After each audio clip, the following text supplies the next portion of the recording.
Hey y'all, it's your girl Kyra coming with another video. I have a question for you. What's taking up space in your life that shouldn't be?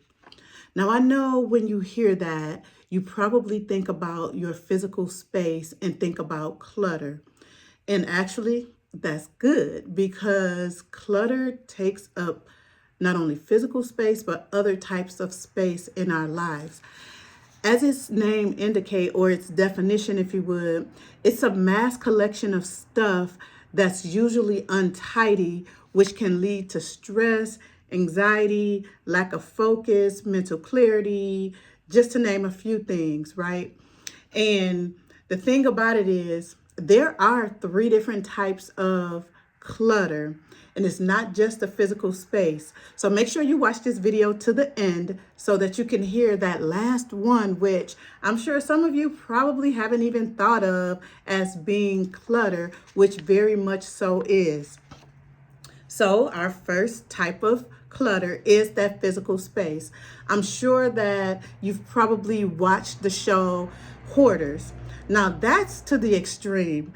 The individuals who are on that show have a lot of stuff.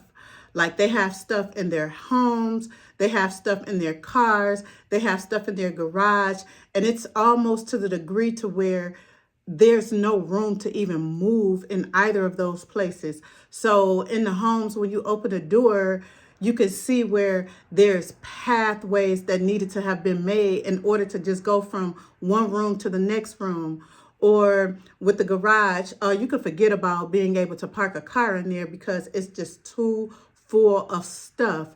Even their cars, they have to move things out of the seat in order to just sit in to go somewhere. It's a mess. That's the best way to put it, right? Now, the thing about it is, those individuals didn't just get there.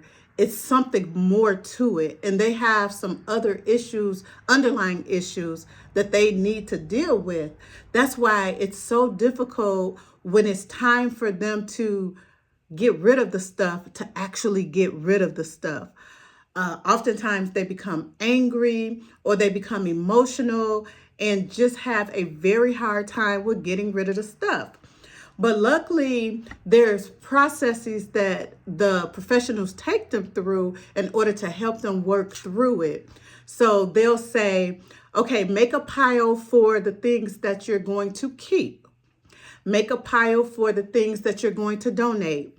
And then there's that pile of things that you're going to just get rid of. Now, there could be another pile of things that you're going to sell, but oftentimes on that show, we don't see it because the stuff that they have is just a mess. That's what it is. It's a mess, right?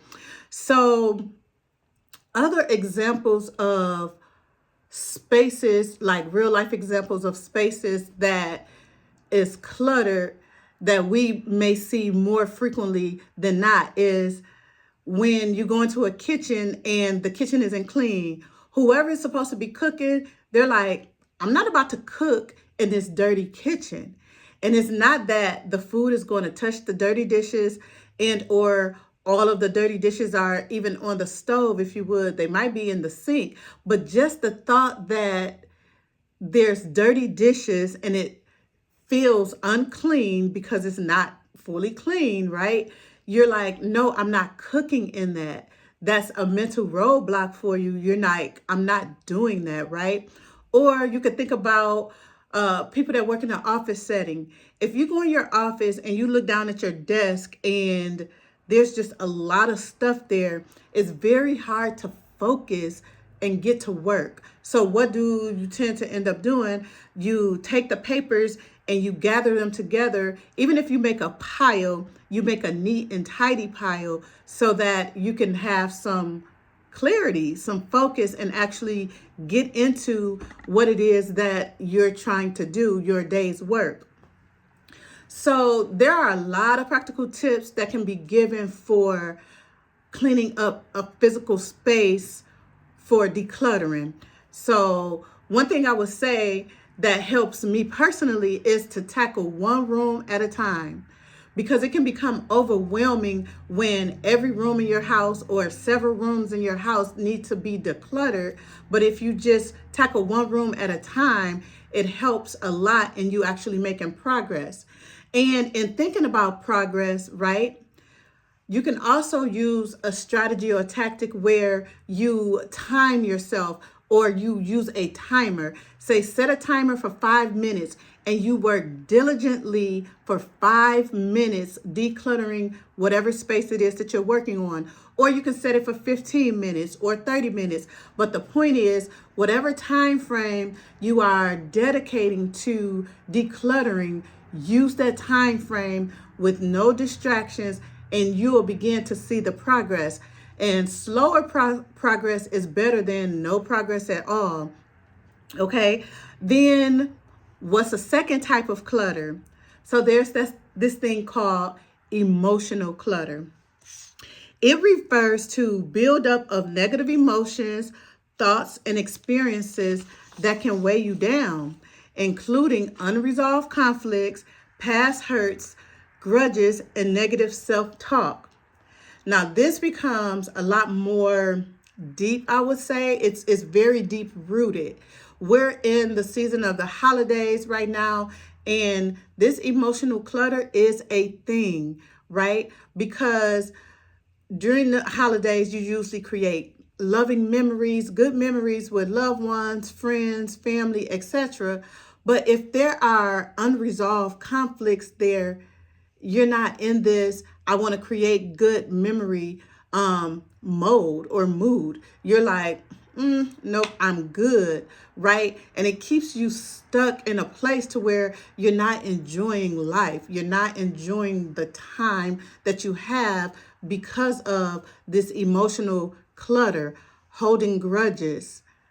It's really hurting you a bit more than it's hurting the other person, because oftentimes we find that whoever has hurt us or whatever the case may be, they seem to have just gone on or moved on, and you become resentful for that. And so now, not only are you holding a grudge, now you're upset because they've moved on. And we don't know what people's journeys are in their healing. And it probably wasn't easy for them either, but they found a way to get through it. So when we think about some practical tips of how to begin to deal with emotional clutter, the first thing that comes to mind for me is intentional prayer, right?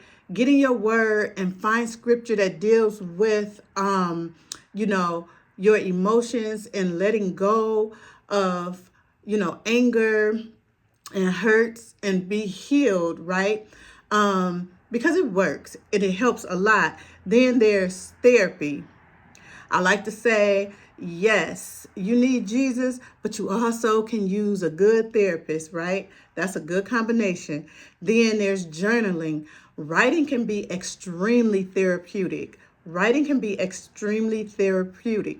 And then there's self-reflection. Sometimes you just need to take the time to process and think through whatever the situation was. You may find that it's a matter of, you know what, I need to just have a conversation with this person or these individuals and I will be okay. Or perhaps you find that, for real, it was something that I did, something that I said, something that I didn't do that caused whatever the situation to be what it is. And you resolve that within yourself so that you can move on. Now, this third type of clutter, this is one where I don't think a lot of us even think about it, but it definitely is clutter, and it's digital clutter. This is when your files, data, and devices become disorganized. It can include a crowded email box, too many files on your desktop, unused apps, and pictures that's taking up way too much space, right? That's a lot. And now you have technology that's not functioning properly, or you're constantly getting these messages on your cell phone like, oh, low storage, no storage. Now you can't save things that you actually need, where it's digitally cluttered. And there are some things that we can do to declutter our digital technology and things of that nature. And that includes uninstalling apps on the phone that we don't use, cleaning up our files on our desktops, managing your emails. Check the emails. If it's nothing that you need or if it's junk, just delete it so it's not just sitting there. I know for some people it doesn't bother them, and for other people it does. When you look on your phone and you have this number, especially when it's a large number of emails and it shows the number right there on the icon, some people that just really makes them feel a way. Well, go through and take some time and delete those emails. Like if you're sitting down watching a 30-minute episode of your favorite TV show, you don't necessarily have to focus in hard on the TV show to know what's going on. You can simultaneously be deleting these old emails to clear it out.